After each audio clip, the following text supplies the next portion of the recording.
You've been at a ton of blue blood programs, whether it's Penn State, Alabama, and all these others now at Michigan. You guys get these constant 4 and 5 star recruits. And just how are you able to get the best out of them every single day when you're on the field? I think it's drive and determination. First, it starts, with recruiting the right type of players. Having the right type of mindset, in your room.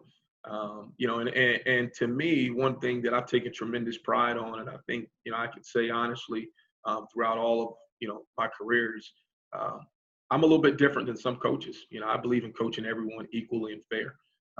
Some coaches, there may be a tier system. Well, the great player gets coached this way. Maybe a walk-on gets coached this way.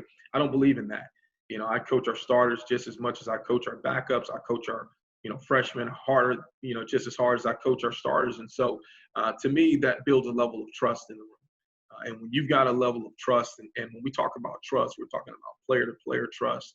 We're talking about player-to-coach trust, coach-to-player trust, and ultimately, player to our system trust, whether that's the fundamentals and technique or that's the offensive system that we're in, having those players trust that I'm going to give them the best technique and details possible. And there's times where, we're going to say, hey, look, coach, can we do things a certain way? And, one of the things I've had the privilege of is learning a lot from my players because of the relationships that I've had and the dialogues.